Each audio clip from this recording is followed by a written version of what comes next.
Most kings leave behind legacies. This one left behind a biohazard. Because when you die and forget to plan your own funeral, things get juicy. Let's meet our unintentional horror icon, King Decaying.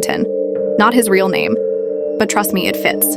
This medieval monarch ruled a tiny chunk of land with big royal energy, but when he kicked the royal bucket, nobody expected him to become the world's first human fondue fountain. Historians say he wasn't embalmed.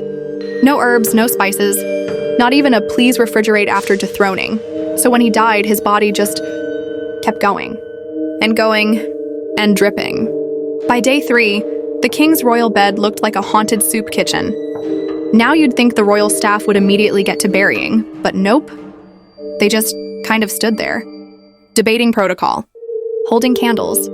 Like, should we mop this or pray it away? They dressed him up, brushed his beard, stuffed herbs in weird places, but the decay was faster than their deodorant could handle. Court musicians refused to play near the body unless blindfolded, and one servant fainted after mistaking his foot for an old cheese wheel. Here's where things really spiral. His funeral was supposed to be a royal masterpiece. Trumpets, scrolls, monks humming in Latin, but instead, it was 60 minutes of muffled gags, open windows, and people passing out like it was a 1300s rave. One night claimed the king's ghost whispered, "My guy, hurry up," before a wet chunk slid off his nose mid-eulogy. Imagine being the priest. You trained your whole life to bless kings, and now you're dabbing holy water on what looks like melted candle wax in a crown. Word spread fast. Villagers heard tales of the king who rotted before he could even rot in peace. They nicknamed him Leaky Lad. Even the pigeons refused to fly over the chapel. The king's portrait had to be updated post-mortem. Artists added a little drip. And a lot of distance. Local bards? Oh, they had a field day. Oh, king of slime, so proud, so fine. Until your guts did leak like wine. Grammy-worthy, right? So what was really happening inside that royal casserole dish of a corpse? Well, it turns out that in a warm medieval castle with zero embalming, the body can bubble. We're talking internal gases, microbial parties, and the old liquefaction shuffle. Some say his eyes collapsed like soggy grapes, others that he was making noises well into day 5. Not ghostly groans, just biological stew sounds. Scientists now believe this is one of the earliest documented cases of post-mortem bloating warfare. The guards tried covering him in honey. That just attracted bees. Then herbs. That attracted goats. One guy tried holding incense under his nose. He passed out after the 4th whiff and was later knighted as Sir Smells-a-Lot.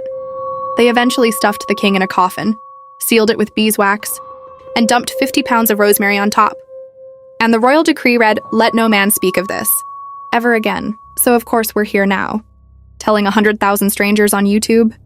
If this king lived in 2025, the livestream would break TikTok. Hashtags like "rotting royalty," "melted majesty," "dead but still leaking." BuzzFeed would run a quiz. Which part of this decomposing king are you? Spoiler, you're the slipper, sorry. People would show up with ring lights and say, "Okay, I'm here at King Drip's castle, and I'm getting emotional." Like and subscribe for more historical trauma. This king didn't ask to become a legend, but by doing absolutely nothing after death, he somehow did the most. No war, no scandal, no betrayal.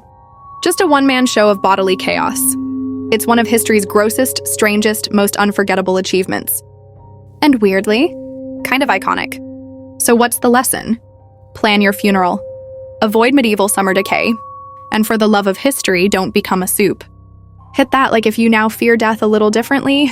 Drop a or in the comments if you made it through the rot saga. Subscribe for more brain-bending stories because on this channel, odd wins every time.